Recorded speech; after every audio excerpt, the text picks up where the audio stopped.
QueenCityPodcastNetwork.com. Yo, what's cracking, Panther Nation? It's your boy Rashad. I'm back. Took a little break, but we back. What's good, everybody? What's popping? Dave is out. We kind of alternated here because I was out last week. Dave is in Vegas right now. Let's hope everything's okay. Because last time I met Dave out in Vegas, he got missing. All right, so hopefully he's doing all right out there. He's participating in Evo. So that should be dope. I'll catch up with him tomorrow. I'm heading out tomorrow. So I'll catch up with him out there. So I had to make a call. You know who I had to call? Not the Ghostbusters. Nah, I had to call my man Carlo, host of the Pregame Podcast. Y'all know what time it is. You've seen the combo here before. What's good, Carlo? Appreciate you joining us, man. Hey, anytime, my boy. What's good, everybody? Shy, how you been, man? Man, I'm good, man. My voice is gone. I was screaming for my kids. You got a reason. My apologies. Yeah. My apologies if my voice cuts in and out. Recovering from the dance nationals out in Myrtle Beach. So that's why I was missing last week.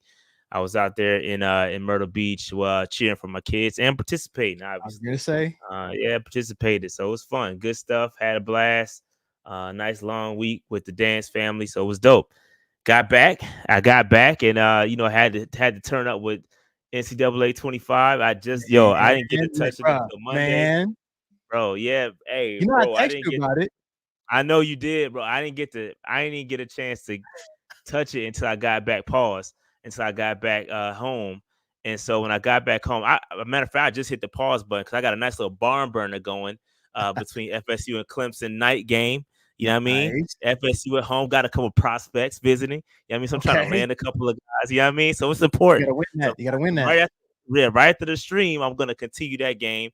You know what I mean? So shout out to I did not download A&T. No, I did not. I saw a nice little rendition of A&T that I do want to take a look at. But I have not downloaded them yet. I'm talking about a nice little gold helmet. Gold, it's fire. It's fire. It's a little chromatic action. But yeah, man, shout out to NCAA, man. So glad it's back. Hell of a game. Defense is hard. I'll say that. Defense. I don't know what, dog. Oh my gosh, bro. It's no defense. What's your thoughts on the game, bro? So first off, I gotta give Shot his flowers because he left something out. Not only did he go down there, support and participate, this man came back with a trophy. Y'all the champs, right? Yeah, national champions. 20 plus. Yeah, 20 plus back to back. We won last year. Man. Came back, won again, 20 plus. Dope, bro. It was dope, fun. We spent a lot of time together as parents. We was like, yo, why not go ahead and participate? So we did. Shout out to Miss Danielle, the choreographer. Maybe I'll post the video on Twitter one day, but it's pretty fun. Man. That's dope. I had to give you flowers there. But the game, bro, let me tell you, the first time it came out, I was up to like 1, 2 a.m. I didn't know what was going on, bro. Like, that game is fire. I'm using my alma mater, so UNC Charlotte. I'm out here, fire. So I'm in my look, bro. The game's been out for what, a week, 2 weeks? I'm already in the second season. Fire. How many wins? How many wins you got the first season? So I'm not playing on freshman. I'm playing on varsity. Got you. And on varsity, I got a level. I mean, look, it's facts. You got to get back in the groove. We got to get back in the groove. It's not easy. Before I get the Heisman, I got to get back in the groove. You know what I'm saying? So. Fact. The first season we went 13-1. So I lost my first game, James Madison. That's why I knew I was I'm gonna stick with that. But I ended up winning all my other ones. So we went undefeated for the rest of the season. We got to the Frisco Bowl, beat App State, and now we are. I just last night beat 7th ranked Alabama, bro. 7th ranked Alabama, and beat Colorado too. So now the next game. Well, the second to last game, I got Georgia, and I know I'm going to lose that one. But you know what? It's all good. You know what I'm saying? So at least playing All-American, I mean, I'll get there. I told you, it's levels. It's one levels. Step at a time, bro. It's been 10 years. Bro, and if you don't play Madden, if you don't play Madden, it's a bit of a transition. So obviously, there's some things from Madden that carry over. But if you're not an avid Madden player, it's not the same game we used to play back in the day. It's difficult. And plus, and look, Double O'Kane, exactly. I'm playing with UNC Charlotte. They were a 1-star. They're a 1-star. I had 1 star. You know what I'm saying? So let me cook. I'm slow roasting this thing. So how accurate is the stadium and all that? Is it spot on? Very Everything is spot accurate, on. bro. Very accurate. Even the band, like the sound, like it just feels like I'm there. So it's been dope. Even the fact that like the first season it was barely anybody in, I was like, this is very accurate. That's very accurate. I was like, this is very accurate right now. So it's funny. been dope, man. It's been dope. So my running back won Heisman last year, so it was dope, bro. We had a good time. Yeah. It was dope to see some players on there, man. Yeah, I hope A&T can get in there when obviously, you know, we've switched conferences and, you know, hopefully we switch another conference to get in the game, get picked up. But that's dope to see your school actually in the game. Shout out to like Kennesaw State and all the new teams that kind of transferred and got the opportunity to be in the game. I know that's a dope feeling to see your team, actually your school in the game. And I wish I could see. I hope to see A&T in there one day because that'd be fire. Yeah, man. And shout out to the players who hopefully got a check for being in the game. You know what I'm saying? So shout out to them. Yeah. Super shout out to all the kids out there getting a check. Shout out to EA for actually paying the kids. Well deserved. You know, you got the names in there. It's dope, man. It's dope. I appreciate you know, them bringing back this game. This is a game that I grew up on, and I've been talking about this. I've been talking about this game since the pod started. Wanted to bring it back, and we always had to go back to Xbox. Or to play the game, bro. And it's like, bro, it's not the same. Downloading the rosters, it ain't the same. But now they redeemed themselves, and this game is fire. Absolutely loving it. I gotta find myself, you know, stepping away because again, I grew up on this game, played it in college. I had this joint connected to my computer. I will play this all the time, bro. So it's fire. Love this game. Do you play? Everybody, like they killing me in the comments about playing on varsity. What do you play on, bro? Yeah, I'm all American right now, but it's hard. It's hard though. It's definitely hard. It's definitely hard. But I'm in year 2. I go to All American. So how about that? I go to All American. I respect it playing on varsity because it's not. I'm trying to get back into the groove, man. I respect it. All right. With that, how was everything going? Oh, your weekend was great. Everything good? Everything man. Good? Everything's good, man. Today was the first start of a new role. So, man, just getting in the swing of things, man. But it's been great, bro. It's been great. Enjoying family time over the weekend. You know, I want to give a quick shout out to my boy Khalil Lloyd, who owns Lloyd Visuals, his production company here. They opened up their own studio in Camp North End. So they had like a nice little block party out there on Saturday. So it was dope, man. It was dope. Congrats to y'all and all the great success that you all have had. So it was just dope to be around family, be around some of my fraternity brothers I haven't seen in a while. And it was dope, bro. Yeah, that's dope. Good stuff, man. Yeah, you know where I was all weekend at the beach. Had a blast. Back to the real world. Then, you know what it is. Shout out to all the corporate folks. You know what time it is when you put in that out of office message. That's your boy. I just did that about 15 minutes ago. So you know the vibes. You know the vibes. You know the vibes. Out of here.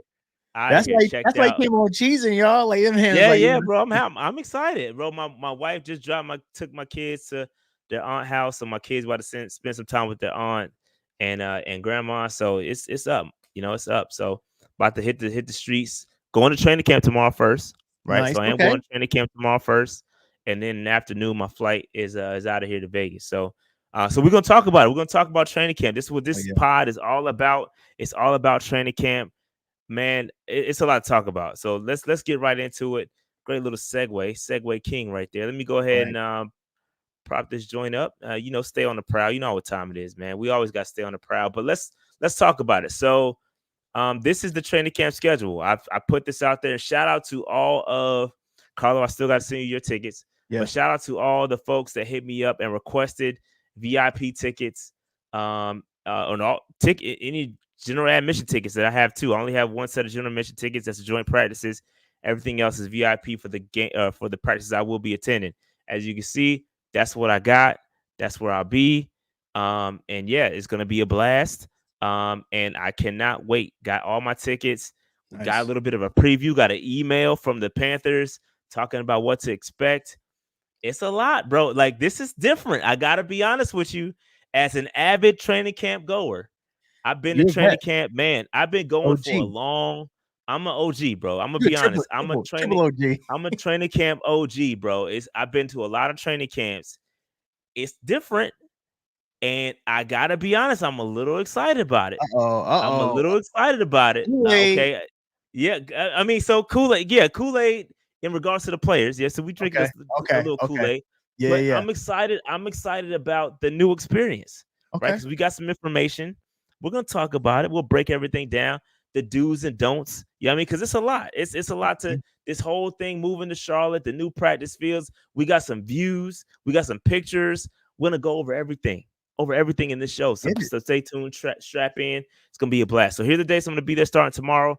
I will miss Thursday, and I will miss the back together again on Saturday, and then I'll be right back on the 29th, jumping right back in there. And I'm not going to Clemson. Kudos to all the Clemsonites out there, but I'm not driving out there. Third, I'll be out there. Fourth, I'll be out there, and so on and so on. Oh, third, I won't be out there. But the fourth, I will be out there. I have tickets for the third though that I will give away for those that have requested. All right. So we'll keep it moving. All right. So let's talk about this new little entrance area. The VIP sections. All this stuff has been spoken about. We've got some pictures. Let's break this thing down because there's some things that aren't being talked about. Cash said Shockly rubbing elbows with the big dog Tepper at camp. We'll see, man. I think Tepper, is quite aware of who we are. PNP, but I'm sure he's aware of who we are. Man, I ain't got no beef. Things are going well. I have no beef with the way things are going. I'm not even gonna complain about training camp. Hell, I like training camp in Charlotte. Facts. I like how this thing is set up. I like that the PSL owners got VIP access. I love everything about this. I'm gonna be honest. There's some folks that I definitely understand your plight. I understand why you don't like it. Shout out to Spartanburg, a huge economic blow to them. I understand that. But for me personally, I mean, I have nothing to complain about, bro. I have nothing to complain about. Now, I have one thing I complain about, but it just kind of is the nature of the beast. But we'll talk about that when I get there. So really quick, I want people to understand this. If you're going to training camp, there's two different entrances, right? So you got the main entrance for general admission, and you got the VIP entrance for the VIPs. This is all gonna be kind of contingent on where you park. You want to plan your parking around your specific entrance, so you got to be strategic about this. But there are two separate entrances.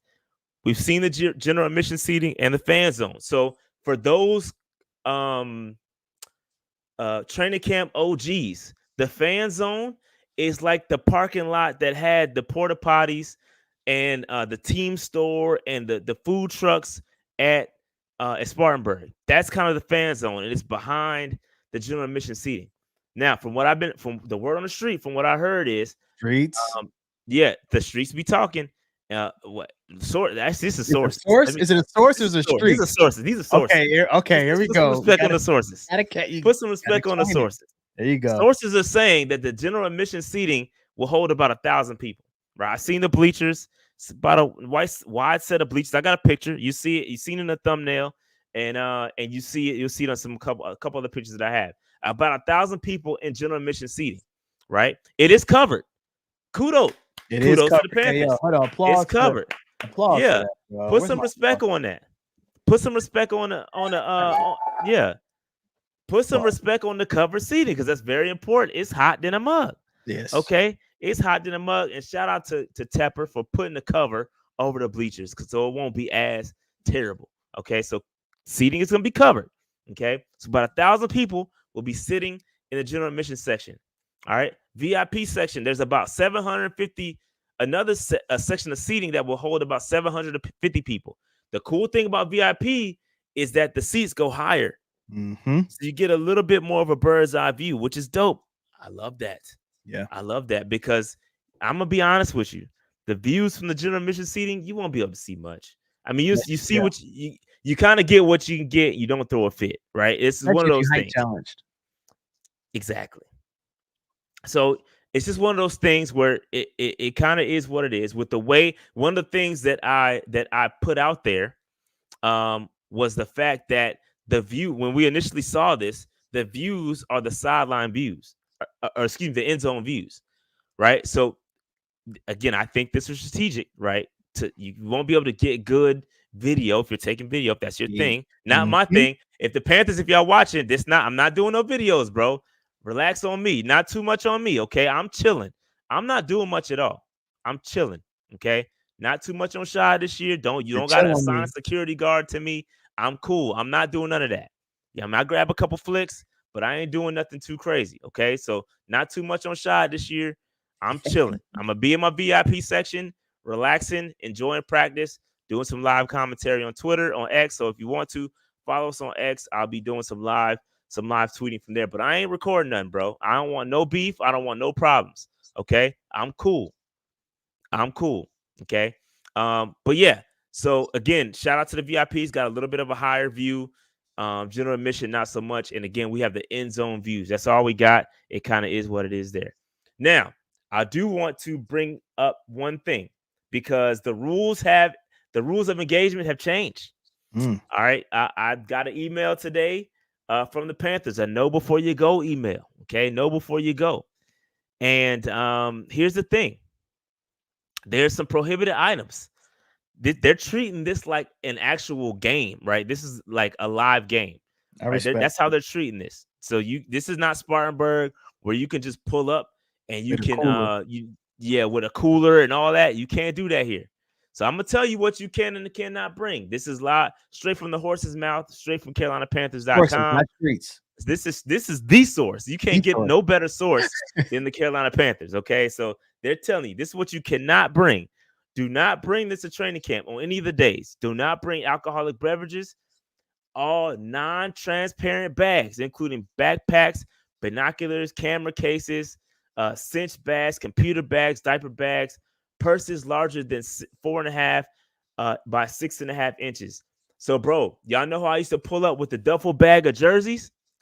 That ain't happening this year. I might go buy a couple of jerseys and get them signed, but I can't even bring my full duffel bag of jerseys like I used to. Okay. Again, I think that's by design. That's just what it is. You got to follow the rules of engagement. No baby seats, no balloons, no clothing featuring profanity or obscene gestures, which probably means I cannot wear my step back jersey shirt. That was a very clever way to put that in there. Right. Right. Combination baby carriers without pockets or zippers, coolers and beverage containers, including cups, cans, and bottles. No explosive fireworks, folding chairs. You can't bring folding chairs. This ain't like Spartanburg where you could bring your folding chairs. Don't bring none of that. Don't bring no food. Yep. Nope. This ain't Kansas. Show ain't. No food or beverage except for two sealed, non-flavored 16.9 ounce water bottles per person. So you can bring some water. They got to be sealed. Outside of that, don't bring nothing else. No horns, bells, whistles, or other noisemakers. No illegal drugs, laptops, laser pointers. No pets, except for service animals. No seat cushions with zip covers, no seat cushions with covers, zippers, clasps, pockets, anything like that. No selfie sticks. No souvenir cups. No strollers. No single stool baby carriers. No video equipment. No weapons of any size. No weapons of any kind and size, pause. Other items that are in the judgment of stadium management to pose safety hazard or diminish the enjoyment of the event by any patrons. Okay, so don't bring nothing. Just bring yourself. Okay? Just don't bring nothing. Bring yourself. Don't bring shit. Hey, okay? Bring yourself. If not, your hat getting taken off by Tep. Facts. Don't bring nothing. One thing is they will have concessions. So you can't bring food, but they will have concessions. That's something a little different. And actually, shout out to the VIPs. The VIPs actually going to have alcoholic beverages, which is super dope. That's and I think they own the house too, if I'm not mistaken. I could be wrong on that. Stop it! Don't say that. I could be wrong on that. Streets talking right there. That's just me. That's the Dave intuition. Hold up. Let me read it. Let me read it. You interpret it. Okay, you interpret it the way you want to interpret it. All right. I'm gonna read the blurb, Carlo. You tell me what to think. And I quote.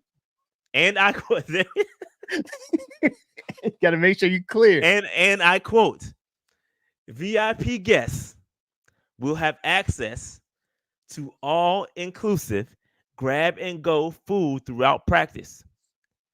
We will have a bar as well with all inclusive alcoholic and now non-alcoholic beverages. Now, Carlo, how do you interpret that? It's up. That's what I interpret. It's up and it's stuck. Exactly. I might be a little lit. You know what I mean? Tomorrow morning. Wait, the all inclusive. We were just talking about this on the pregame, bro, about the difference between cruises and the resorts, right? Having that all inclusive opportunity. That's wow. At 9:30 a.m. Crazy work. 9:30. I'm gonna live stream myself at the bar checking out this all inclusive tomorrow. Crazy. But no, this is so here's the thing though. Here's the thing. I didn't get into a debate with somebody. Somebody posted, "Oh, I'm not gonna be a PSO owner. It's not worth it. I don't want to do that. What are the perks? Well, it's the voice.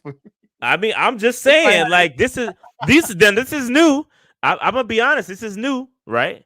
Yeah. This is a new thing. This is a pretty dope thing here. All inclusive at training camp, bro. With the opportunity to get the VIP passes. Matter of fact, I couldn't go to one date, so I gave a couple of my tickets away to some dance dads. You know what I mean? So it's dope. This is dope. So how much would you say how much are the VIP tickets? They're free. They're free and you get all inclusive? The VIP tickets were the same. I got early access to it. They were free. Yeah. I mean, I paid. I'm a PSL owner. I'm paying. Don't get me wrong. I paid. Okay, so what if I get that piece? I'm talking about for anybody else. Like you're paying, you already paid for the tickets for the season, right? Yeah. But what if they come to you and say, all right, it's all inclusive, but it's $40 to start? Like you pay for the all inclusive. But that ain't what they did. I'm just I'm just saying, what if you get there and they say something like that? I mean, we'll see. If $40 for me, I feel like I would spend $40 about if it's stadium food. 40 is 2 drinks. Yeah, it's stadium food. So like it's expensive. Yeah, you know I mean, so if they did do that and I had to pay for it, I wouldn't be too mad at that. But it says all inclusive, and I'm taking them for their word. Yeah, I mean, so I'm gonna grab me a beer. I don't even drink beer. I don't even drink beer, dog. I'm going to grab you a beer 9:30. Facts. Hey, that's the thing, man. It's like you on a cruise. Like I don't even know what that is. I'm gonna try it just because I didn't pay. It's all inclusive, so I like it. I'm gonna grab a beer 9:30 in the morning. My vacation started. Hey, you know what I mean? So definitely on vacay. You don't have to, like, some people may have to go to work right after. You don't have to. I'm not, and I won't. Yeah. So, which is why I picked all the weekend opportunities to go. Because some people got to work. So, do your thing, bro. Yep. All good, man. So I'm gonna try it out. We'll see what happens. But I think this is dope. This is a good start. I'm feeling this. Again, I will be the first to get up here and bash the Panthers for doing something that's terrible. And I love this. And that field is a different kind of green than what we got in the stadium. Yes. Different kind of green. Different kind of green. It's natural grass out there, and they've got some artificial turf out there on the side. Natural grass. So yeah, it's gonna be lit. It's gonna be lit. Man. That's dope. It's gonna be lit. All right. So that's it. This is what I have for the practice fields. Let me just do a quick thing for parking for those, because this has not been talked about by anybody. Yeah. Right. Nobody's talked about the parking. So what I've done was I've kind of overlaid the practice fields, kind of show you where they are within proximity to some of the parking lots. And this is just my suggestion. If you're VIP, this parking lot right here, and again, everywhere you park is going to cost. That's the thing that nobody's talking about, right? When you're going to Uptown, there's nowhere to park for free unless you get street parking somewhere. And good luck with that.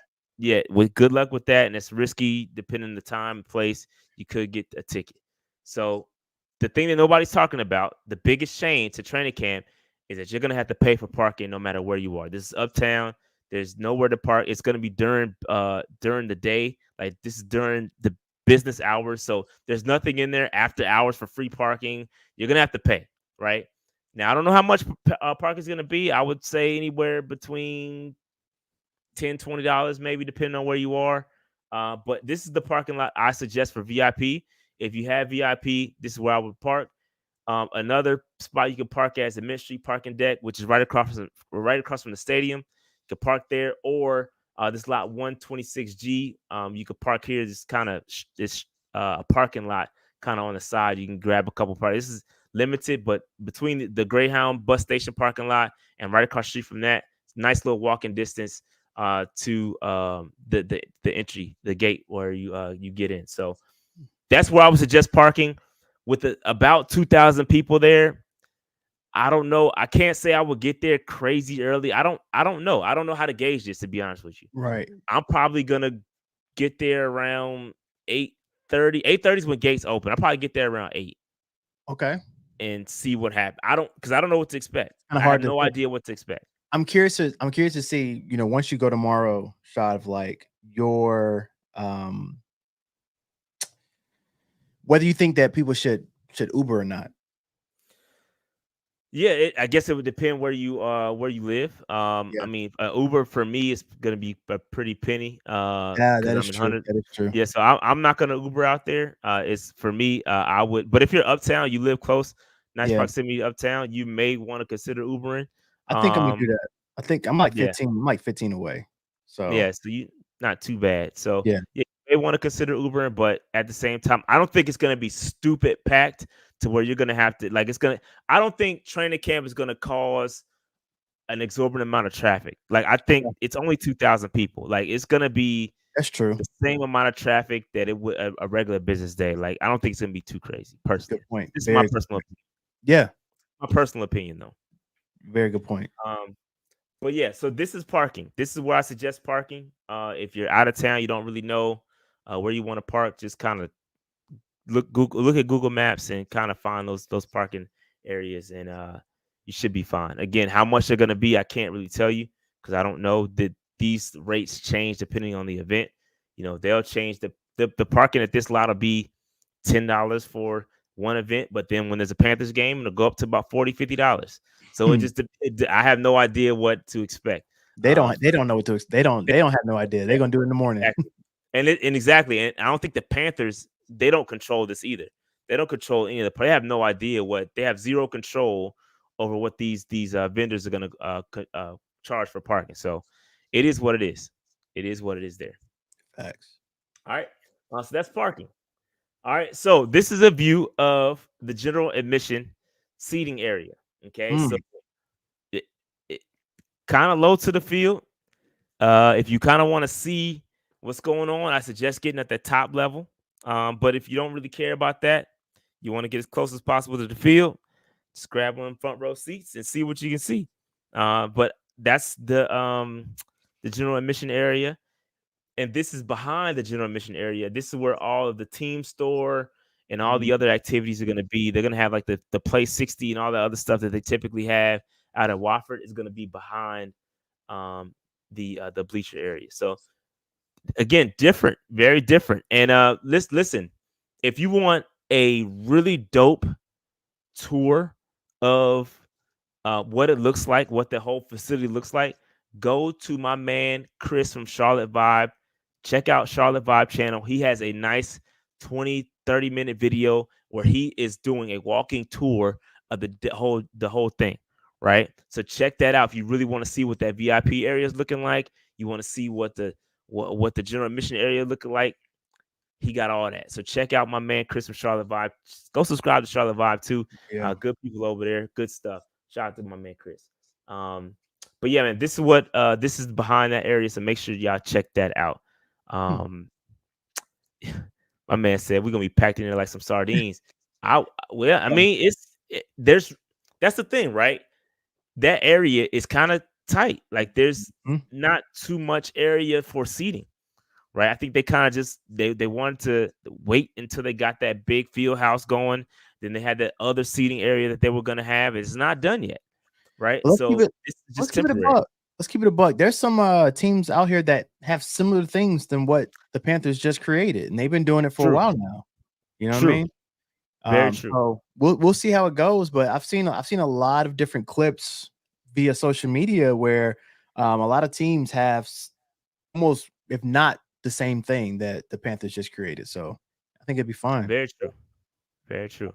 And I think that, listen, I think that with the Panthers not being that great, even with that said, all the practices are sold out, right? Except for the back together again thing. So everything is sold out, right? So 2,000 tickets. As this team gets better, and we anticipate them getting better, that ticket's going to be premium, bro. Like it's going to be a hot ticket, and at some point, they're gonna obviously going to have some general admission, but it's going to pay to be a PSL owner. So if you may want to consider it. Yeah, I mean, you may want to consider getting that VIP access. And even with that, it's limited, right? Those VIP tickets were gone within a matter of 24 hours. Yeah, I mean, so like, it just is what it is. My man, Marcus says, how was Charlotte's humidity compared to Spartanburg? It's I don't think they're the same, right? Obviously, Spartanburg is going to be a little bit more humid, especially with the way that field is situated. It's like a damn oven. You sitting on that hill, bro. that hill is no joke, bro. You just out there baking. With this being covered, I think it's going to be a lot better. I think it's going to be a lot more comfortable, and I don't think it's near as humid as it is in Spartanburg. Yeah, hopefully people's deodorant lasts longer, bro. That's all I want to know. That's what I told people to. I told people to pack deodorant last year. Bro, yes, please. Folks didn't listen, man. Folks didn't listen. Speaking of sardines, yeah, man. So with that said, that is the views of some of the views. So patreon.com/Panthers man. Check us out. Shout out to all the MVPs. Again, if you are in the Discord, you would have known about these VIP tickets. I put it out there several times. If you want tickets, holler at me.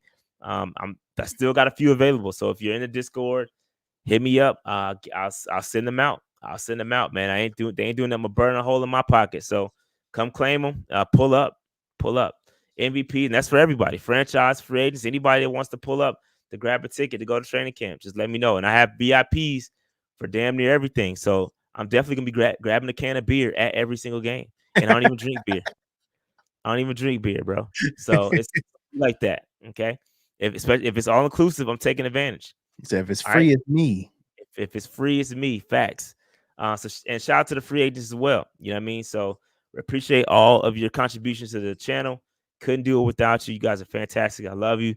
Love all of my Patreon members, man. Appreciate it. And real quick, shout out to Underdog Fantasy. I know Dave typically does this, but this also helps the channel out tremendously. If you don't want to sign to become a Patreon member, that's cool. Sign up to Underdog Fantasy. Go to underdogfantasy.com. Use that code PNP when you do. And listen, it helps us out more than you would even know. So check it out, underdogfantasy.com. All right. So let's talk about this injury list going into training camp. Let's get into some of the ins and outs of what's happening, because boy, do I got some thoughts. Me too. And I'm gonna try to be cool about it. But we'll see. I'm a pod. You gonna pod? They don't want you to pod though. They don't want you to pod. Letting you know. Right. Go ahead though. All right. So here we go. Injury list. So active non-football injury list that's gonna be Jonathon Brooks, our prize draft pick from this year, is starting the year off, starting training camp on the non-football injury list. This is something we did expect. I expected. So this does not surprise me one bit. But Carlo, I'll throw it to you. Jonathon Brooks on this list. Does it surprise you? Are you concerned? What are you thinking? No, man, I'm not concerned. We knew what it was when we drafted him. So Steve Smith the third. That's what I'm gonna call him, because he looked like Steve Smith to me. He does a little bit. Smitty the third. Smitty with locks. No, I'm excited. I'm glad. I'm actually happy that they are taking their time with him. With him being injured, I'm glad they're not rushing it. I'm glad that Jonathon Brooks is not rushing it.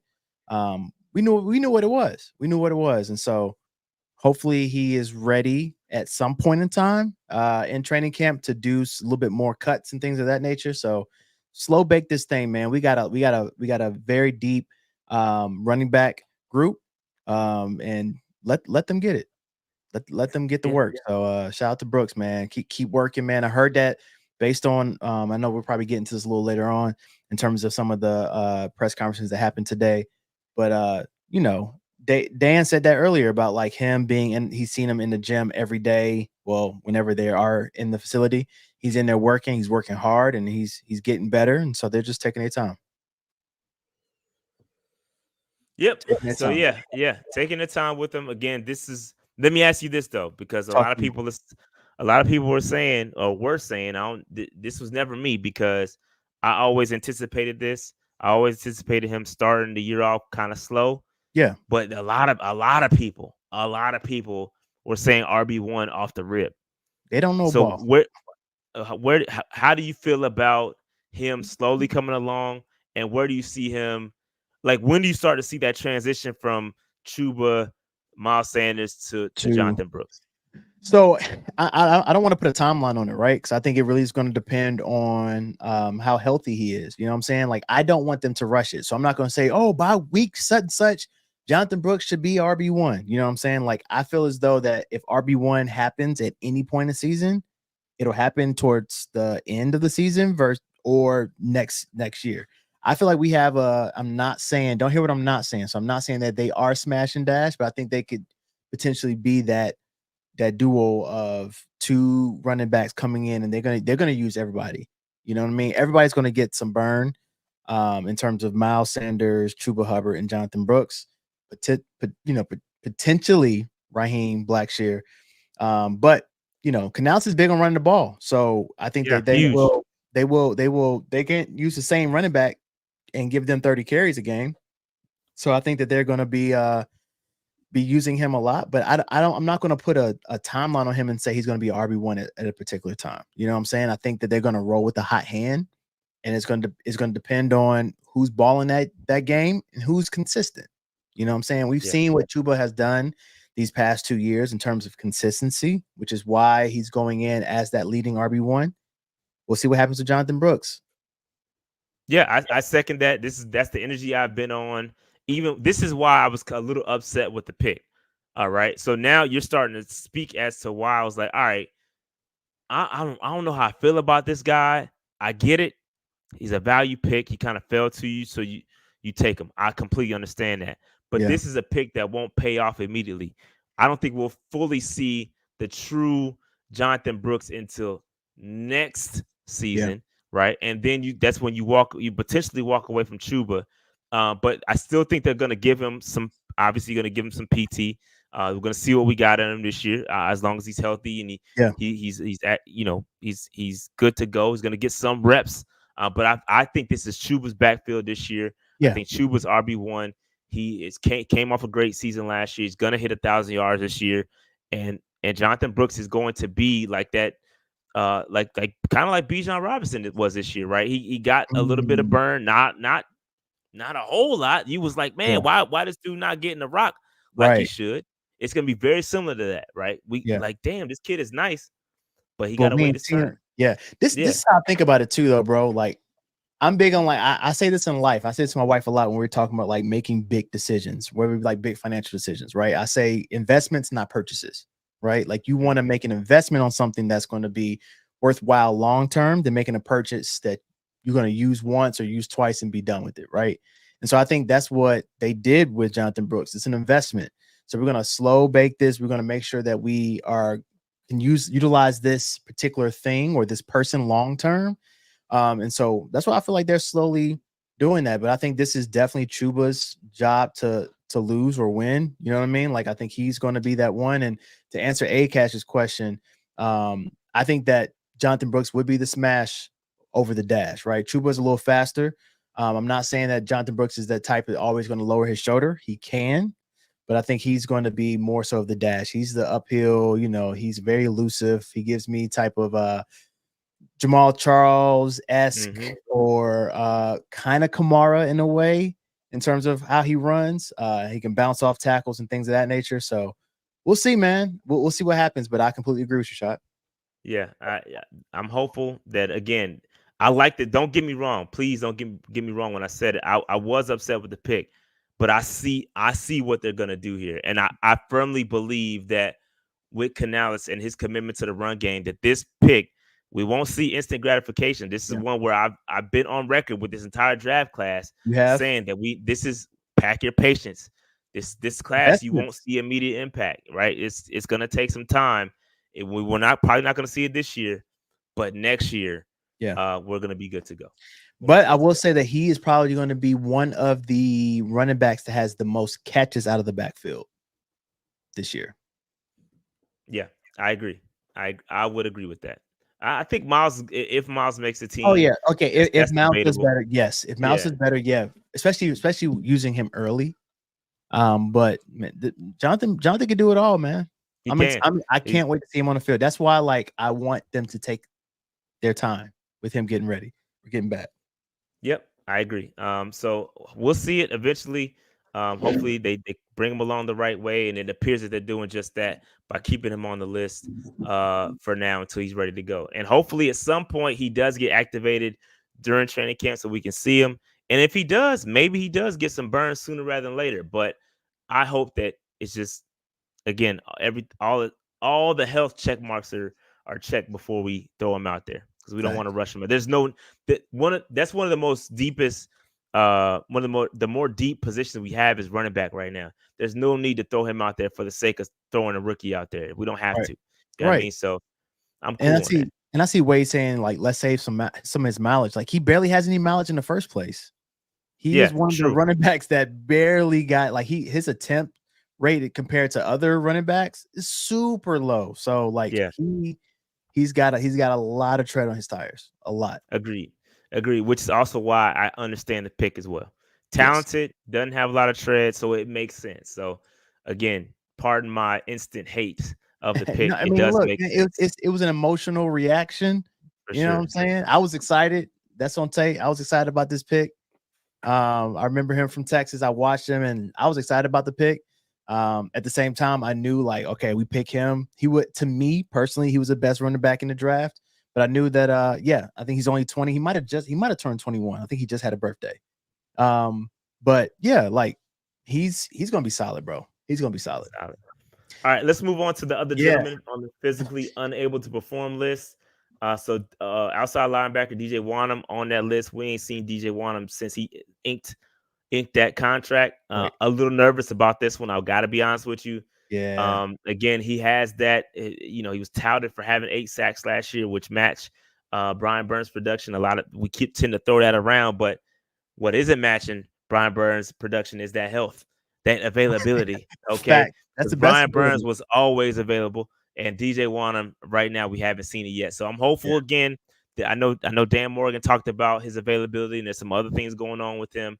I'm hopeful at some point we see DJ Wonnum, because boy, if there is a position that we're not in riches in, it's outside linebacker / edge rusher. Amen. The complete opposite of the running back situation. We can afford to deal with some injuries at the running back position. Edge rusher, outside linebacker, not so much. And I'm a little nervous about this one. And any thoughts on? We'll talk about Yosh Nijman as well. Yosh Nijman is another one. I think was he? No, he's a free agent.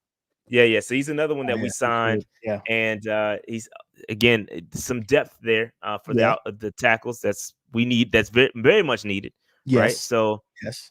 Amari Barno, again, another edge rusher that is on the list. Yeah. And again, we cannot afford it. Jalen Coker, I know you all put it in the chat. Shout out to y'all. I did make this list earlier, and after I made this list, they made an update. Jalen Coker and Shaw Smith-Wade are good to go. They were activated today, so that's good news. So shout out to them. I was a little nervous about my man Jalen Coker. Me too, bro. I was going to hit his pops up, be like, "Hey, yo, bro, talk to me now." I was going to hit the streets. I was going to hit the source immediately. That's a source. I was going to hit the source and be like, "Hey, yo, fam, what's good, bro? You got to let me know what's going on." But Jalen Coker is activated. I was nervous because if there is another position that we're kind of rich in right now, it's wide receiver. And it's going to be challenging. As much as we love Jalen Coker and what he did in college and the potential that he has, it's going to be an uphill battle, bro. We got to be honest with ourselves. It's an uphill battle to make this roster. And if he was going to miss some time, it was definitely going to hurt.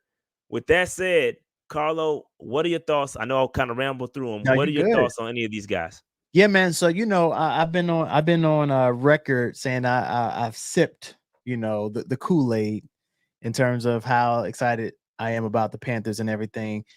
This is where I put the Kool-Aid down. You know what I mean? Like the DJ want him. His new nickname for me is DJ don't want him play. He don't want to play. Like, I'm curious. I haven't seen him play yet. I haven't seen him in a Panther jersey. And only thing I've seen him is walking. I think the Panthers might have put him on one of their social media things. He had his cleats and everything. I'm like, why you got your cleats, bro? Like, you're on the physically unable to perform list. I don't know what's going on, but I'm concerned about the edge rusher position. Yash, I don't know what it is, like what's going on. They haven't said exactly what it is, but understanding the depth that we need there, especially from that left tackle position. Hopefully he will get better. Amari Bono, I feel like he's been hurt since last season. Mm-hmm. I'm not sure exactly what it was. I don't remember. I don't know if it was like a ACL or quad. I don't know, but that was, it's just tough to watch those positions that are really, really important to us right now, things that we need. Granted, thank goodness that Shao Smith-Wade is good because he had a pretty good OTA. So I'm glad that he's better and I'm glad Coker's better, but man, this DJ Wanham setback, man. I don't know, man. Yeah, so this saying ACL Barno was his. That was ACL. Sure, yeah, I believe that is true. I have not fact checked that, but yeah, I believe that sounds right. Okay, was an ACL for him, but yeah, man. Yeah, I'm a little concerned about the outside linebacker, man. Like we're already kind of mid there, and then to have your mid be hurt is. But you know what makes it worse. My bad. Have your mid be hurt? That sounds crazy. My bad, yo. But you know what makes it a little worse, or like just adds insult to injury to me personally. And granted, I had to look at the free agency list. I don't know what's out there in terms of outside linebackers in terms of free agency, but it's like you see the DJ Wanhams get hurt, and you're like, dang, like, I would love at least like to see him in training camp. And then you get the list of like all the people they brought in to work out all these outside linebackers. You like, who? Look at bro, Segway King, bro. You on it? You on it, bro? King, you on there? You in it? You locked in, bro. So all right, outside chat, outside of Jerry Jacobs, tell me who y'all know from this list. Not a soul, bro. I'm gonna be honest with you. I know Felipe Franks because he played a quarterback at Arkansas. That's my college. That's just my college brain. He played quarterback at Arkansas. He was drafted by the Falcons, and they converted him to tight end. Outside of that, that's all I know, bro. The Panthers are playing college football 25. They out here recruiting, bro. They out here sitting the house, DMing players, contacting their friends and family, whatever the other recruiting things you got on the college football 25 thing. I'm confused. Now, here's the thing. I appreciate them giving people an opportunity. You know what I'm saying? Like, let's all jokes aside, I appreciate them giving dudes an opportunity, whether they are from the UFL, whether they have, played arena football, wherever they're coming from. I appreciate them giving dudes a chance, but sheesh. Yeah, man. It's tough, bro. This is not. You see some corners on here too. That's another situation where we're kind of like, all right, you got Dane, you got JC, you got a couple other bodies, but it's like, all right, what are we really looking like from a depth perspective? And I don't know if we have another guy, and I'm looking at some other creators and their 53-man predictions. Yeah. And yeah, I keep seeing for a cornerback someone not signed yet as a person making the 53-man roster. Crazy? It's crazy, right? So crazy. And I would agree. Like I'm not comfortable with where we are at cornerback. I mean, we'll talk about that later, but that's a position of concern from a depth perspective. I don't think we have a real CV2. And I know Dan Morgan, they asked him about Stephon Gilmore today. And he's talking about, we're our ears to the streets. We're talking to everybody, but it is we'll keep the door open and blah blah blah blah blah. Well, the truth is that we don't have a lot of cap space, right? So it's kind of it is what it is. Like you're gonna get whoever you get's gonna have to want to be here for basically nothing. So and I don't know finances. Yeah, exactly. So which to me, honestly, though, Shad, is like speaks to the reasons why Stephon Gilmore has not signed. If they really wanted Stephon Gilmore, like they would try their best to get him, but they're not going to be able to because of the fact that he probably wants a certain amount of money, which he deserves. He deserves based on his resume. But they talked about and they're talking about the Dane Jackson thing too. Like Dan talked about that. Like he holds Dane Jackson in high regard.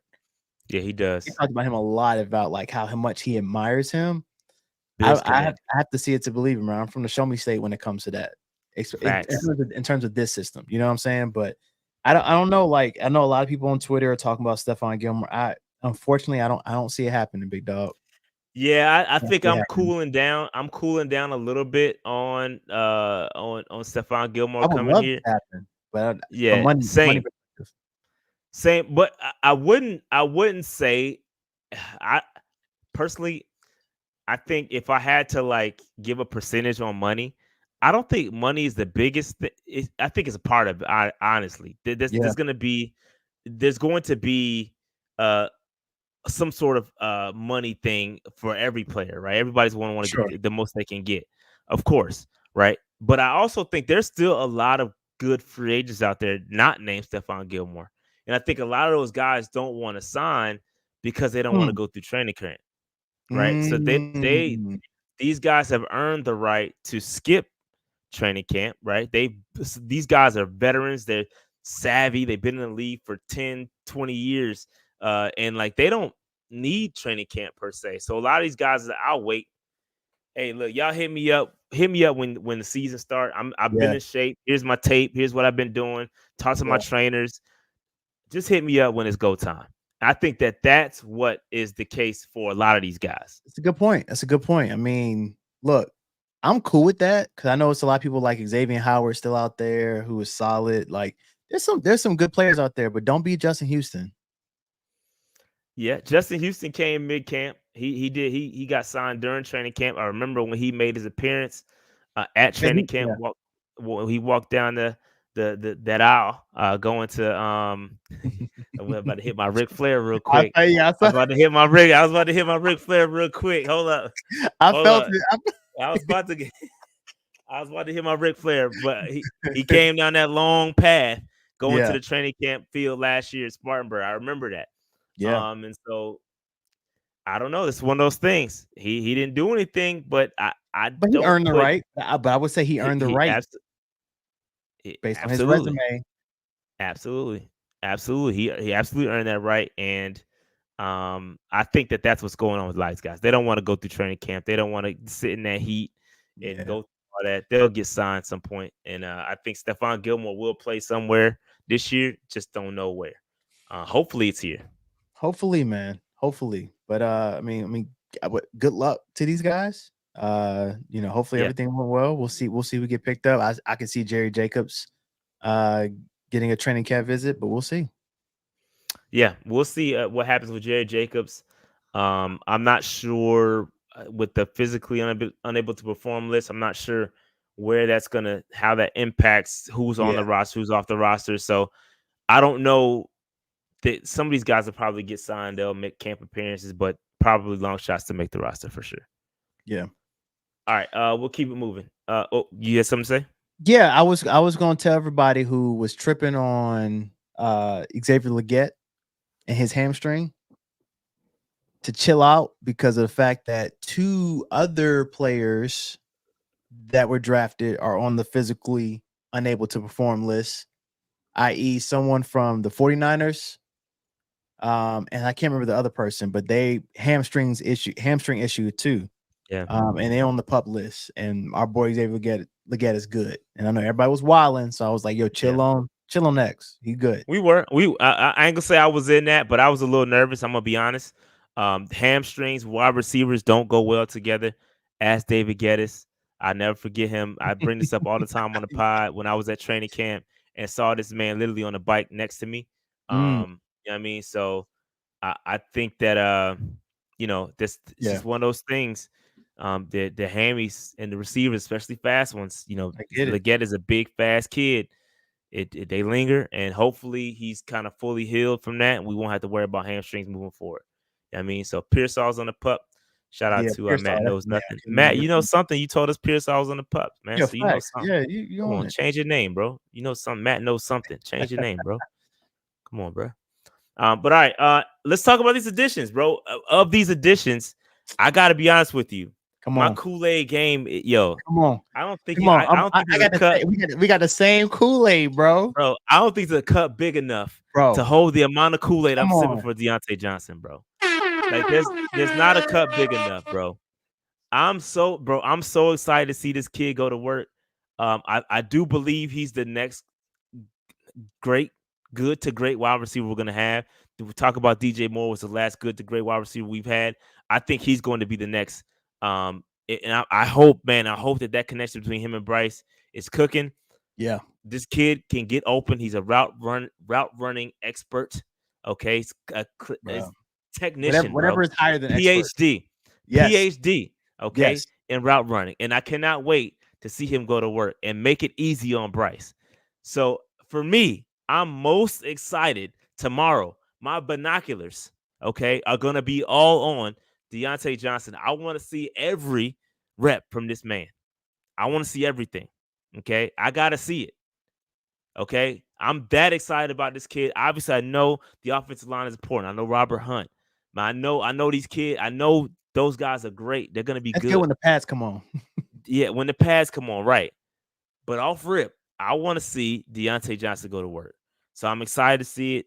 Cannot wait. I'm most excited to see Deontay. Carlo, are you with me? Who else you trying to see? What? Come on, all aboard. Look, bro. I am on that train, bro. Like, look, let me tell you how excited I am about Deontay Johnson, bro, aka Juice. You know what I'm saying? Like, I've watched almost all his videos with Route Guide.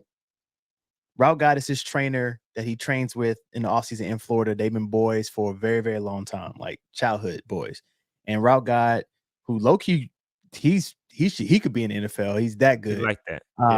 Yeah, he's like that. But he trains with him or whatever, and Route Guide trains other wide receivers as well. So I've seen him train with Jarvis Landry, with Juju, with all these different players, and Deontay's with them and watching them do the same thing that Deontay's doing, and Deontay does it at such an efficient, crisper, more efficient way is wow. Even so much that Juju's like, this man is a cheat code. Like all the other players are giving this man like so many props, like from doing all these different moves and all that. Like, bro, Deontay is on a mission. He has a chip on his shoulder.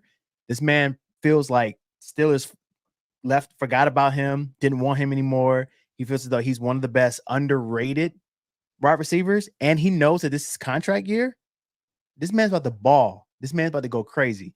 This is the offseason edition that I am the most excited about. Of course, we could talk about the rookies and some of the other free agents, but Deontay gonna cook, bro. He's going to cook. He's going to cook. I'm excited about it, man. I want to see the offensive line go to work too. Hunt, Damian Lewis, obviously those are huge additions as well. They got big bags, and we definitely want to see those bags pay off. Because a lot of the big conversation on X this week was the fact that our cap situation is ass, and a lot of that has to do with us, using that kicking the can method, and paying. But we also did spend big this year. We spent big on Hunt, Damian Lewis, and those guys specifically. We need to see that return. So we need to see Bryce protected, and I'm excited to see those guys as well, especially when the pads come on. I want to see that trench work. You know, one person that I'm excited about. Another person who is going to go completely under the radar. We talked about him before on this show. Jordan Fuller. Yeah. Jordan Fuller. I'm excited to see Jordan Fuller. I think that's somebody that people forget about. I think he's an underrated addition to the defense. So I'm excited to see how he's going to go in the defense. I think he's going to be a ball hawk. he's gonna be solid. So I'm excited to see what he's gonna look like too. Yeah, for sure. That's definitely a good defensive addition. And I think very, like you said, very underrated. Dane Jackson is another one we need to see because obviously Dane is a guy that that the coaching staff believes in. Yeah. Dan Morgan believes in, but obviously the Panthers fans, there is something missing. There's a disconnect with Panther Nation. So we need to see what they see. Yeah. And we need to see what they believe in. And maybe he is Himothy. Maybe I we missing just don't want something. it. I pray that he is, bro. But should I say this? Forget it. I feel like they are like. I hope that he's not like an Ian Thomas where he's just a nice guy, and we really like this kid, and we're just gonna keep him around because of who he is and not because he's a great player. Yeah. I hope Dane Jackson really follows through. I really do. We'll see, bro. We want him to, bro. I want him to. And obviously another addition, you got DJ Wanham, who was on the pup we talked about early. Josie Jewell is another guy that Shaq Thompson spoken highly about. Yeah. I'm a Josie fan. I think he's gonna fit well in the system. Outlaw. He goes back. Yeah, he goes back with Evero. And so he knows the system very well. And I think he's gonna be one of those guys that you may not hear his name called often in a bad way, if that makes sense. Like you won't hear his name being burnt, or he's out of position here, or he missed a tackle there. I think he's gonna be a very stout, under the radar guy that just does his job very well. It might not get all the accolades, but he's a lunch pail type of dude, and I think that's what we need on this roster. And I think he's gonna do well in the system. I mean, he's already done well. He's done well in the system prior with Denver, so I know he's gonna do well here. Jadeveon Clowney, obviously everybody's excited to see Jadeveon. Clavon Chason, a couple of those edge rushers that Dan Morgan spoke about earlier today too, talking about some of those guys that need to step up. Obviously, there's a lot of guys missing. So guys like Clavon Chason, we need to see it. We need to see those guys step up. DJ Johnson, hello. Nobody liked that pick last year. I'm gonna be honest with you. This is facts. Don't shoot the messenger. Nobody was a fan of us spending a third-round pick on DJ Johnson last year. We're hopeful that pays off. We need to see that pay off, bro. Prove us wrong, please. Because I'll be glad to shut up, bro. I'll be the first to tell you I was wrong. I'm the king of accountability, right? If I messed up and I said and I was wrong on something, bro, I'll eat crow in a second. I have no problem saying I was wrong. So, hey, DJ, man, we need that. Feed me some crow. Pause. You know what I mean? We need that. We need that. Fry it up. Do what you got to do. Fry it up. Deep fry. Fry it up. Fried crow. I'll eat that. And I see somebody talked about Ashawn Robinson. Nah, we're not sleeping on Ashawn. We just talking about like the one we're most excited about. But Ashawn Robinson, we know what he's capable of. That's a vet. Facts. That's proven. Facts. Ashawn is a vet for sure. He's been around the game for a long time. Definitely, it's hard not to be excited about him because when you look at that blueprint episode, the amount of he was ready. He was ready, bro. He was ready. He's ready for all the smoke. So I can't wait to see him out there at training camp. I'm sure there's gonna be some scraps coming from him because he's like that. He's a very aggressive player, and I can't wait to see him. Can't wait to see him get out there. I say explicit. All right. Excuse me. Yeah.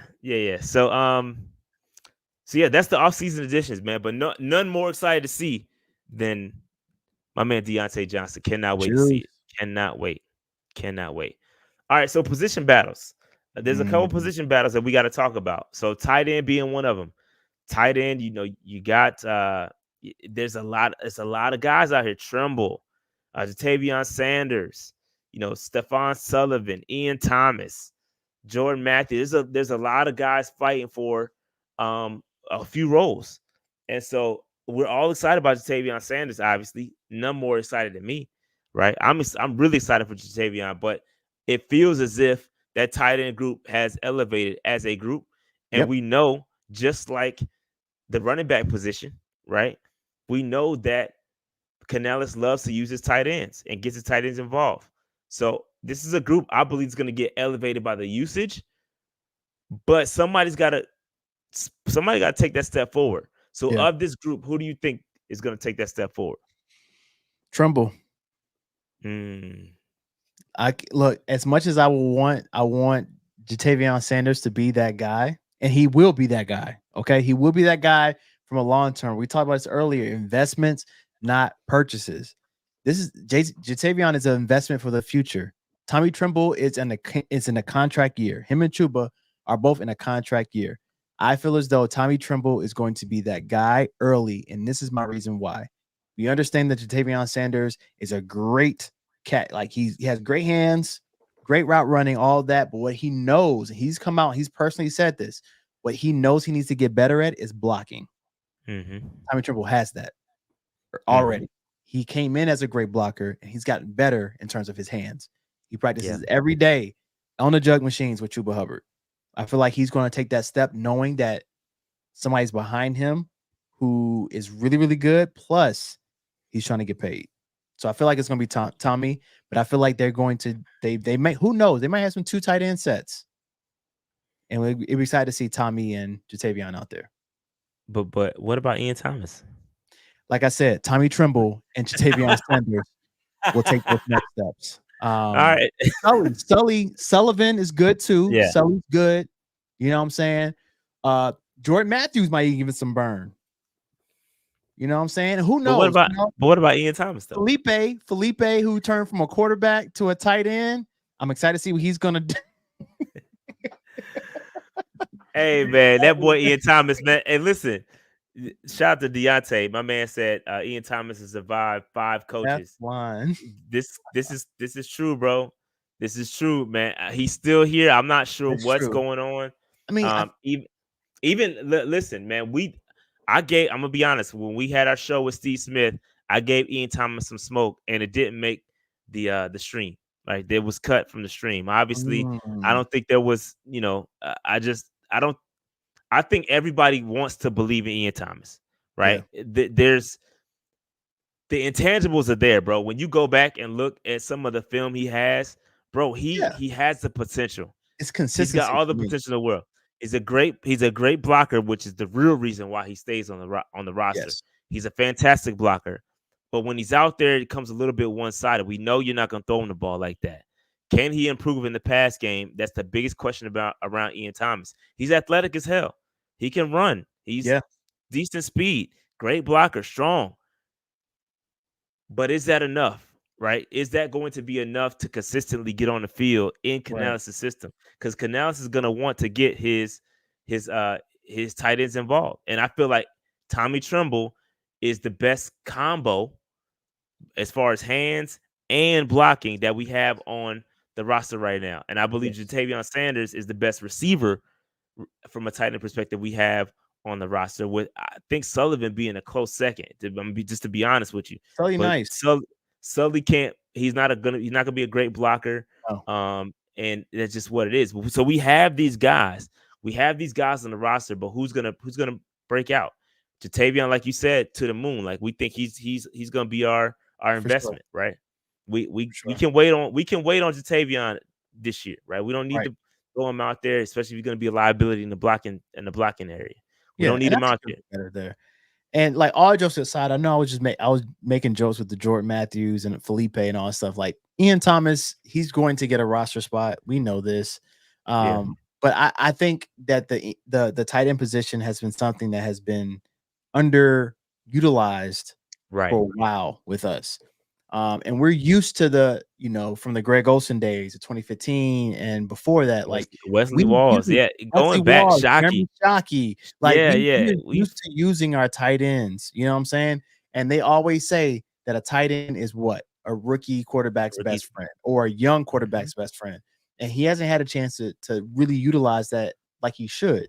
And I think that, last year's regime was like, oh, we'll throw in Ian Thomas on a pass play because they don't think it's going to go to him, even though it's going to go to him. And we've seen what happened with some of those drop passes. So I hope that it gets better, and I hope that we really utilize these tight ends, because I think that this is going to be a really interesting battle. Yeah, and I think that's where you get in the conundrum of assessing the tight ends, right? Because you look at the prior scheme, the prior offenses, they didn't accommodate for tight ends. They was just, hey, get out there and block. So is it true that the tight ends just sucked, or were they just underutilized? And we don't know the answer to that, to be honest with you. We'll find that out this year. Yeah, to put I know it's fun to rag on Ian Thomas. That's cool. Right. It's fun to get on our tight ends and say they trash. But the truth is, we don't know what we have, and there's a reason why these guys are around. Talk about it. Tommy Tremble, Ian Thomas, Stephon Sullivan. There's a reason why these guys continue to stay around, because they have something. Yes. Right? If they were complete trash, they wouldn't be here. Right. They just overhaul the entire tight end position, but they haven't done that. Right. You know what I mean? So we will see. And like Carlos said, I agree. We're gonna find out this year who got it and who don't, because they're gonna be utilized, bro. Oh, for sure. And Tommy said it. Tommy said it. What, last year, the year before? He was like, "This is one of the first years I've actually got coached."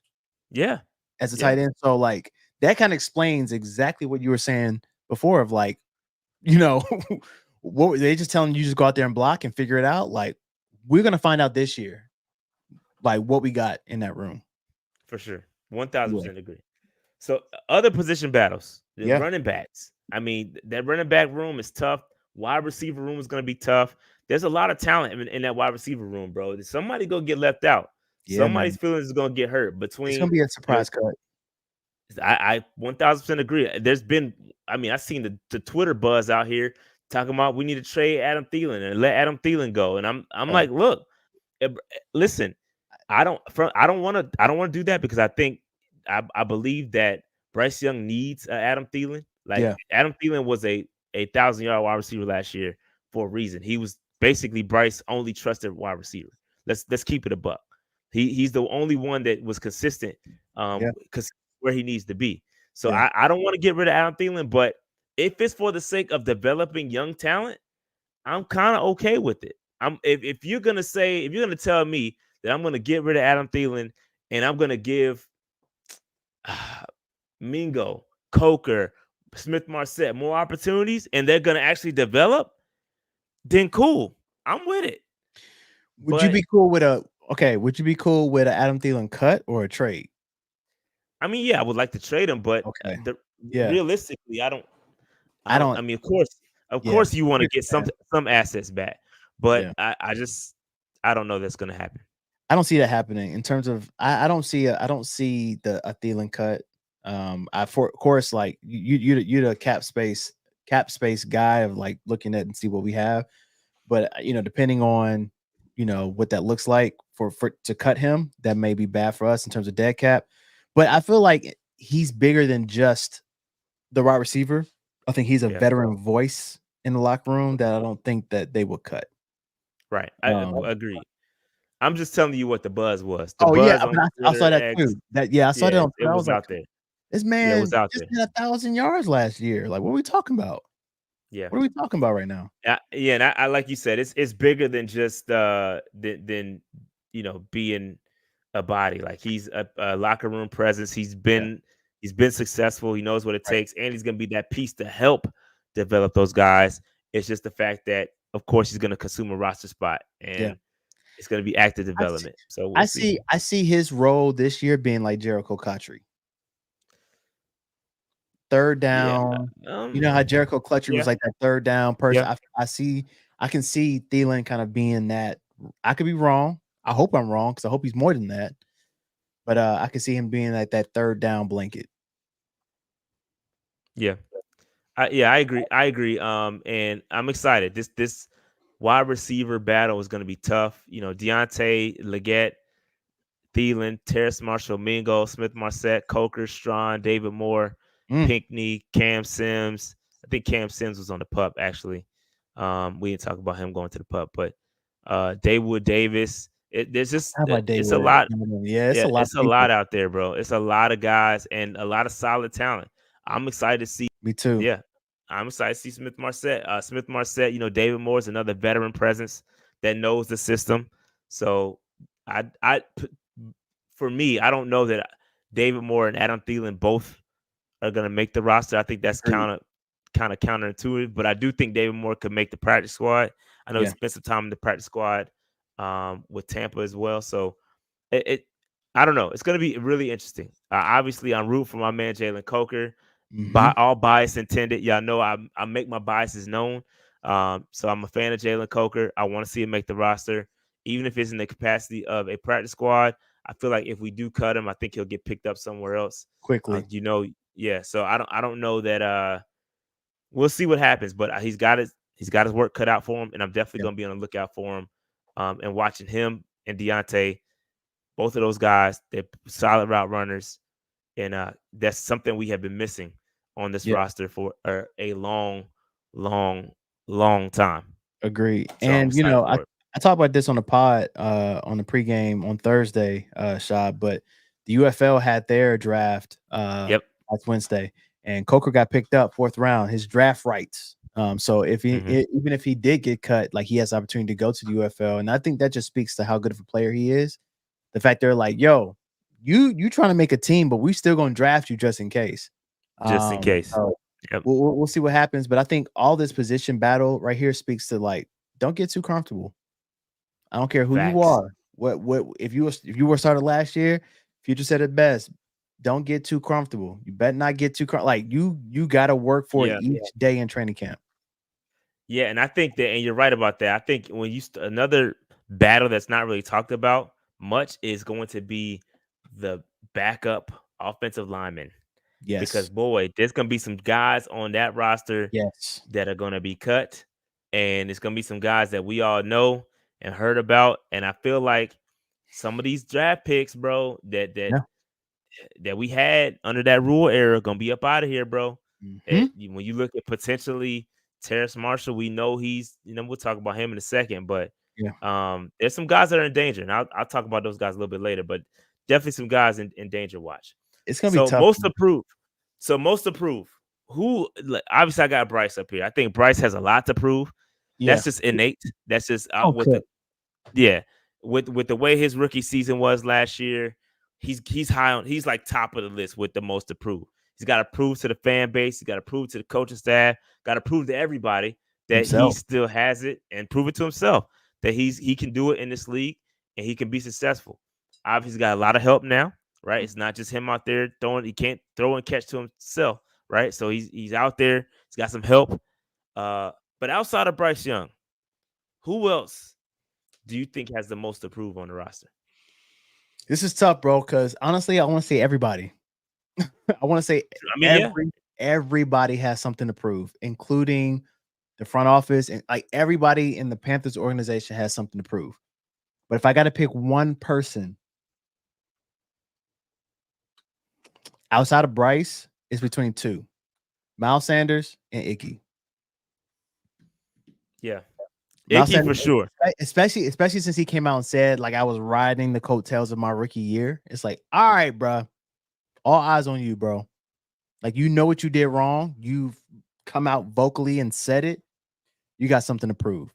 So I think him, Miles Sanders, I think he has a big one. I mean, this man. Right now, I think everyone's saying you were just good because of that offensive line at Philly. And I think he has something to prove. And dang, that's a good one too, A-Cash, JC Horn. I was going to say JC before it popped up on the screen. Yeah. JC is definitely one. He's got a lot to prove that he can stay healthy. Big one. Contract year for him. He's going to cook. Look, that's another person like we talked about on the offensive side, Deontay. On the defensive side for me is JC Horn, bro. Yeah, I'm excited. Like this look in his eyes, bro, is different, and I feel like he's hungry. And the fact that like they've had these lists of corners, top 10, top 15 corners, and he not on there, he like bet. Like I think he's hungry, man. I think he's determined. And like you said, man, we saw what happened when Christian McCaffrey, you leave another team and there's no more injuries and stuff. It's contract year. You said this, Shot. Yeah, it's contract year. Just watch. Dudes are gonna stay healthy during the contract year. They got to get paid, bro. It's a different kind of motivation. Money is the motivation. So that's just it's just different. You can't match that level of motivation when it's time to get paid. But yeah, I agree with that. I think Ikem definitely got a lot to prove. Man, again, another top 10 pick. Mm-hmm. Yeah, I mean, we need him to pan out. Please. We needed to pan out. It's year 3 for him. We gotta have it. We gotta have it pan out. Yeah, I mean, that's definitely one I'm I'm all eyes on him too. Yeah. All eyes on him for sure. Miles, I mean, yeah, I get it. He's gonna have a lot to prove, but yeah, from a vet I perspective, don't think it's gonna matter. Yeah. I'm gonna be honest. I don't think it matters too much. Okay, so here's the thing, though. Here's the thing, Shot. If Miles comes out and has a crazy season, then what? What constitutes crazy? What constitutes? Oh yeah, okay, that's a very good question. I'm not saying 1,000-yard season because I'm just saying like crazy in terms of like 7, maybe 7. I mean, that's not crazy. That's kind of expected for me. Like if you hit that, then yeah, I think but it's crazy for me if he ain't starting yet. This man is not RB1 right now, bro. Yeah, but even he's not. But even with that, I think he could still amass 500, 600, 700 yards. I think he can still get that with Chuba getting 1,000. That's how much I think we're gonna be running the football. I think the opportunity's gonna be there. Yeah. Can he take advantage? Can he grab the brass ring? You know what I mean? Like I don't know. We'll see. But I just don't think it really matters. I think at the end of this year, I think he's out of here. We drafted Jonathon Brooks. I don't think there's much for him to. And this is just it's just being real and being honest. Yeah. I don't think there's much he can do to. I think we'll sign Chuba before we re-sign Amos, before we keep Amos Sanders, right? And we're gonna have Jonathon Brooks is gonna get more burn. Then you're talking about three-headed monster. I don't know that we're gonna do that. I think we'll cut Miles Sanders and then extend Chuba if we do anything with that, and keep Chuba and Brooks. Hot take. Let's say because Miles Sanders is gonna play he's probably gonna play a little bit during training camp. If he has a solid training camp or a solid training preseason, he might be going in. He might get traded. He could. I doubt it. I doubt it. I'm just saying, like, if the price is right. I don't think anybody's gonna take that contract. We overpaid, and just this one of them things, man. We gotta sit with it until we can get out of it. We've seen this happen a couple of times. It's just one of those things, bro. So I think they're gonna utilize them because they basically have to, and it's a wash, right? We can't really get rid of them, so we're gonna use them to the best that we can. But after next year, I don't think there's a long-term plan to keep Miles Sanders. I think he's going to get cut next year. And it's going to be the Brooks Chuba show if they decide to re-sign Chuba. I hope they do. I hope they do. I would say I'd be cool with that, man. I don't think he's going to get paid like, crazy, but I do hope we can keep him. We'll see. We'll see. Well, all right. Anybody else with the most approved? I think Shaq, bro. I don't think he got. I don't put Shaq there, bro. In terms of most approved, no. Like, I think Shaq has earned. He's earned the right to retire a Panther, bro. Shaq has done a good bit, bro. Like, and I think people tend to forget about. I think people tend to forget about him, bro.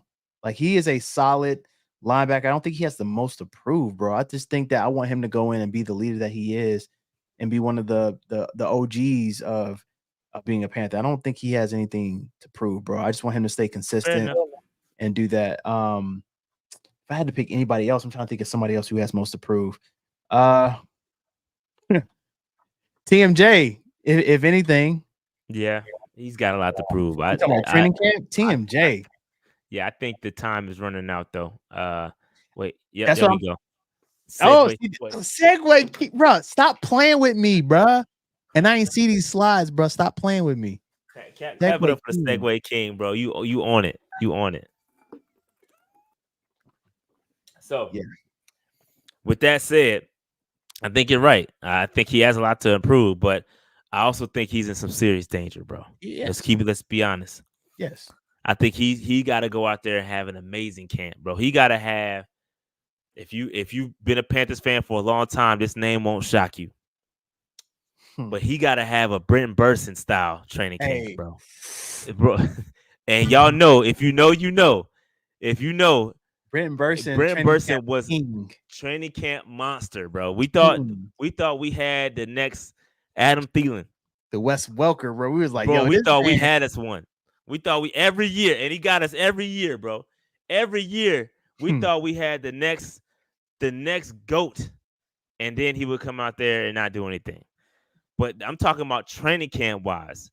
He's got to have a massive training camp. He's got a lot to prove, bro. I think and again, check my record books. Check my record, bro. I've been on record saying I love TMJ's potential. I think he's got it. Yes. He's got everything. He's got all the tools. And I said the same thing about, and this applies to my man CJ Henderson.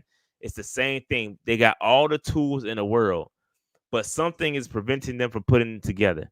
I don't know whether it's the coaching staff. We saw it for a brief second with Steve Wilkes. When Steve Wilkes was interim head coach, TMJ was going off. And that was it. That's all we saw. That was all we saw from TMJ. Yep. He's got it. We just got to see it consistently. And the time is running out. It's a contract year for him. And I believe that we amassed so much wide receiver talent. I just don't know if he can separate himself, man. What's your thoughts? Yeah, man. It hurts. It hurts to watch this, bro. You know what I'm saying? Like, you go from, LSU, that arguably one of the best college football teams that we've seen play.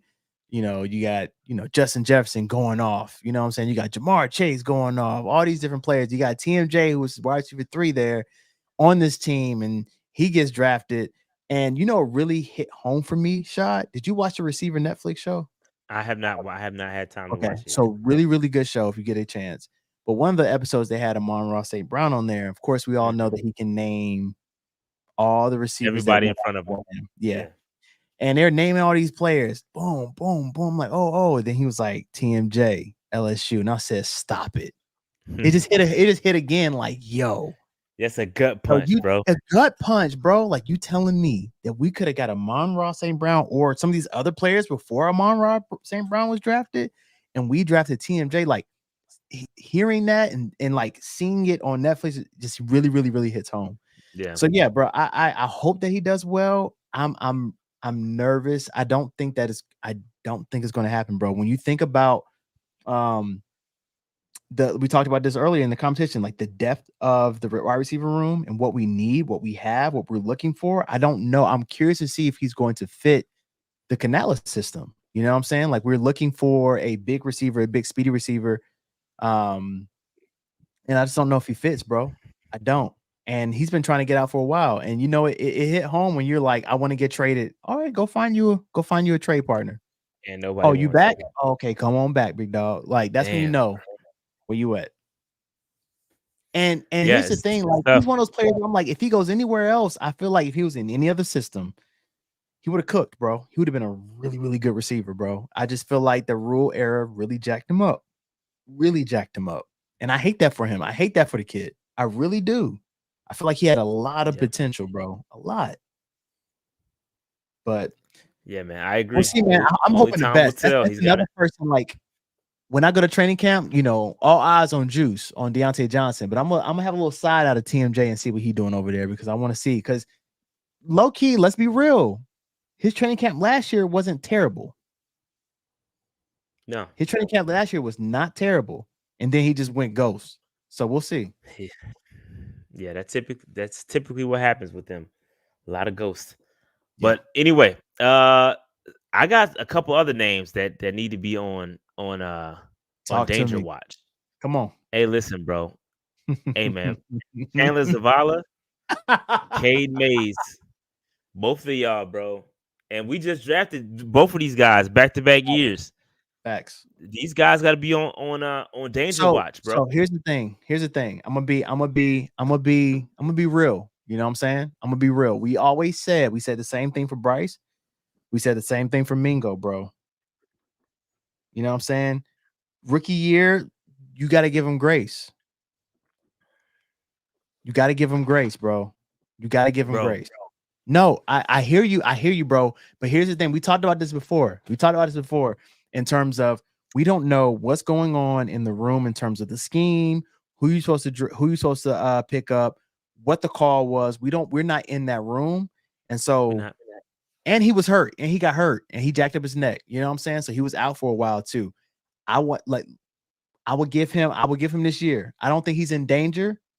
That may be somebody, shockingly, that maybe has something to prove. You know what I'm saying? But I can't put him in there after one season. Now, Cade Mays, yeah, he in danger. Yeah, Cade, Chandler, from the offensive side. I don't know if I got anybody really on the defensive side like that. I think Jamie Robinson could be another guy. When we start looking at those draft picks, the guys that Dan Morgan technically didn't draft. Jamie Robinson could be another one that could be on danger watch. So with Sam Franklin and his emergence, Sam Franklin plays dual roles. He plays a special teams guy. Is Jamie Robinson doing that? Like, you gotta be. These guys gotta keep their head on the swivel, bro. I think it's gonna be it's gonna be tough for them. And obviously, I see the chat really lighting up Eddie Pinheiro. Yeah, he's definitely in danger watch. Yeah, for sure. He's his danger meter about as high in TMJ. His might be the highest. Facts. For real. Facts. The way he handled that situation. And then come in and miss the kicks. Like, yeah. Yeah, he might be on danger watch for real. Or he is on danger watch, but like he might be up out of here. I'm trying to think who else. Danger watch. Let me think. You got some of the running back. I think Miles Sanders obviously could be in danger watch, depending on what happens with Jaden Sheridan, excuse me. Raheem Blackshear.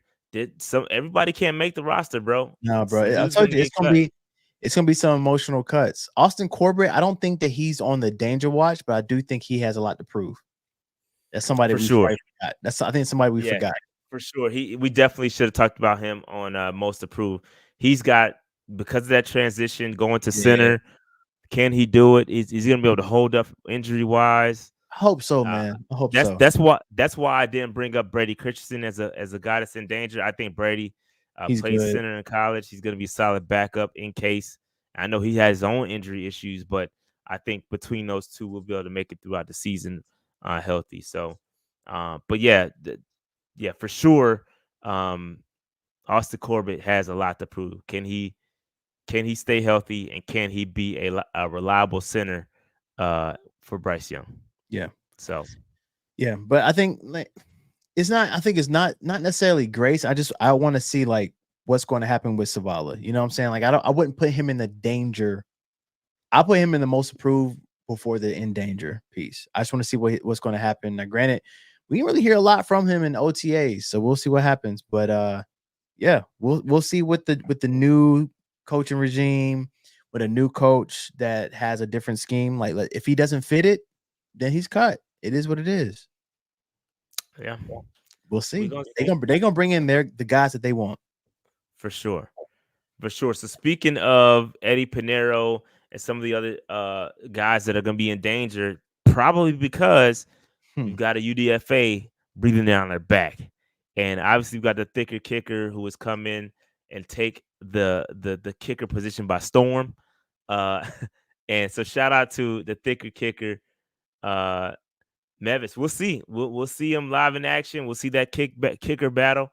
But can you name, or do you have a list of names of guys that are going to potentially push to make a roster spot from a UDFA perspective? Man, I think the first one is definitely Jalen Coker. You know what I'm saying? That's my first pick for the UDFA in terms of Panthers. I like Harrison Mevis, man. I'll be definitely, when I go out to the training camps, I'm definitely going to be excited about that piece and seeing who's out there and who's going to play. I think Sam Pinkney is another person who we have on there that we haven't really talked about from Coastal Carolina. I think that it's going to be interesting to see how he works out. I think the last person that I'm excited about is Popo from I think what did he play at Oregon? I think he was a nose tackle at Oregon. I think he'd be interesting too to watch and see. He was solid in college, and so I think those are probably like the three people that I'm excited about. I know we got some other corners and stuff that we looked at, but I think it's Coker, Mevis, Pinkney. Well, I said Coker, Mevis, Pinkney, and Popo. Yeah, I think Willie Drew might be somebody to keep an eye on too. What about that too? Yeah. Yeah, he's a cornerback. He may be the reason why we don't need to go out there and sign a guy like Stephon Gilmore. I'm not Whoa. saying I'm not saying that I'm just saying we don't know. Like we Yeah. don't know. He's an undrafted guy. Well, you never know what you got until you go out there and see him. And so I think he's a guy that could push to make a roster spot. Jaden Sheridan, I think that's another guy from a running back perspective. A lot of people are excited about. I know Dave is really excited about Sheridan. Yeah. Really skilled running back. And we don't that running back it's a tough position, bro. It's really deep. Yeah. And then obviously Coker, we on the Coker train here, so Yeah. we definitely want to see him push to make that roster spot. And then Mevis is that UDFA that I think between Mevis and Coker, I think you'll see at least 1 to 3 guys pushing from a UDFA standpoint to make the roster. I'm excited for it. For sure. This is going to be probably, and correct me if I'm wrong, but this is how I feel. Do you feel it's gonna be? I'm gonna instead of a statement, I'm gonna ask a question. Do you feel like this is gonna be one of the most competitive training camps we've seen in a while? Yes. Yeah, I think so. And it's needed. This is a situation where we're a bad team. We were a bad team last year. So nobody's safe. You can't just assume that anybody's gonna make the roster. This is a new coaching staff. I know we got some of the same we got the same GM, we got the same defensive staff. So you could kind of identify some defensive guys that may stick around due to their allegiance to the coaching and all that stuff. The coaches have been around for a little bit, so they kind of have their guys already. So we can kind of make that determination. But from an offensive standpoint, I think it's no holds barred. But I think there's really nobody safe. I think nobody. I'm not gonna sit up here and say anybody is a lock because you never know. You never know what these guys, the offensive guys, are thinking. Canellis is a new system. We know what he did in Tampa Bay, but we don't know how he's going to do it here. It's different when you're a head coach. Things may not translate. It may be completely different. He's going to try to work with some of the guys he has. We kind of have an idea, but we have no idea at the same time. Like it's going to be, we're going to see some guys cut. And we're like, oh, like how did that happen? Like it's going to happen. Yeah, it's going to happen. Prepare yourselves. I say this every year. Prepare yourselves, bro. It's like, hey, yo, if you're a Game of Thrones fan, you already know you can't get too tied up on one character because they just might die. It's gonna be like the Game of Thrones, man. Don't get too tied up on one player because they just might be gone. Yeah, and that's why I told y'all a long time ago. If you've been watching this pod for a while, it's tough. I understand it, bro. I fall in love with players too. But hey, y'all got to put that fandom, that singular player fandom, you got to hold it at bay. Like hold it to where it won't affect you. I know a lot of people, bro, they fall in love with these players so hard. Like, and it's like, man, if this player ever leaves, like I was there, bro. I was there with Smitty. I was there with Smitty, bro. That shit destroyed me. Right. So that's why I'm like, I don't really care no more, bro. Like when y'all fell in love with CMC and Cam, I'm like, all right, cool. Like peace. Like it don't really affect me because I already know. You know what I mean? I kind of cut ties with that. I try not to let myself, and it happens. Like I'm human, right? I even like with Coker, right? Just being transparent. I'm really rooting for this kid. It's gonna hurt. Yeah, it's gonna hurt, bro. I'm gonna be honest. I'm like this kid.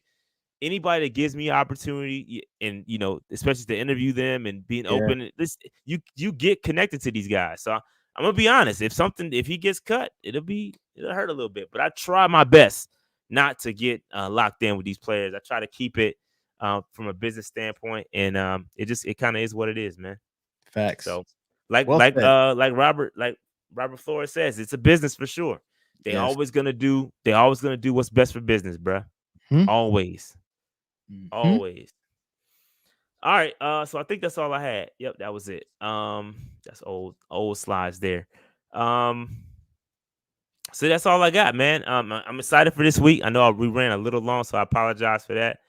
Had a lot to talk about, considering I've been going for a couple of weeks. And plus, you about to be going, in Vegas and stuff. So I'm gonna try to follow what's going on in training camp. The days I don't go, I'm gonna miss 2 practices. So I try to stay in tune, but I'm really trying to disconnect at the same time. I haven't really been, especially when I was with the girls and with the dances and all. I ain't really been locked in like that with the Panthers. I've been kind of taking some personal time. So it's good for me. It's good for me to disconnect and then come back with a vengeance, bro. So it's all good. All good. All right, where's Dave? Dave is in Vegas right now. I just got a text message from him not too long ago. He's in Vegas, and I will soon be following him to Vegas tomorrow afternoon. So yeah, man. So we'll catch y'all next week on Tuesday. Still got some other things we got coming up for training camp. Carlo, I know you sent some texts about some venues. We'll talk about that. I'm cool way. I meant to respond, I just never got around to it. You good? I know you've been busy, bro. You good? Yeah. So but I'm cool either way, whether we do it on Thursday. So we got some stuff coming, a live show coming soon too. So it's gonna be awesome, man. So make sure y'all lock in, tap in with PNP. Also tap in with the pregame. Pregame is where we do a lot of other topics. It's not just Panther football. It's a whole lot of other stuff. So a whole lot of crazy stuff. Learn about pasta salad and stuff. If you ever, you know what I mean. Hey, yo, make sure y'all come rock with us, man. Yo, check out the pregame. It's dope. Shout out to Vashti, our other co-hosts. Yeah. It's a great show, man. It's good stuff. Good stuff. All right. Carlo, with that said, let the people know where they can find you, man, before we get up out of here. Yeah, man. Make sure y'all go find us on YouTube at the Pregame PC. Make sure y'all comment, like, and subscribe. We're on a road to 250 subscribers. So y'all continue to let people know about the Pregame podcast. We go live every Thursday at 7:30. I don't think we're gonna have Shad this week because he's gonna be in Vegas. Yeah, I'm gonna be in Vegas, bro. But it's all good. Vashti and I will be on here Thursday, but we go live every Thursday at 7:30. Make sure y'all pull up. It's a good time, man. We have a starting lineup and all that good stuff. And Shad and Vashti to pick on your boy. You know what I'm saying? So come help me out, man. You know what I'm saying? I be saying 10 toes. So yeah, man. We got more people watching this live stream right now than are subscribed to the pregame. So go over to the pregame and hit that subscribe button. Do us a favor, man. Help us get over there and get our subs up over there as well, because it's a great show and a lot more content is gonna be coming from that. Our live show is probably gonna be based around the pregame. So it's gonna be fun, man. It's gonna be dope. Yeah. So make sure y'all pull up. It's dope. It's gonna be dope. Should we tell them who's gonna be there? Go ahead.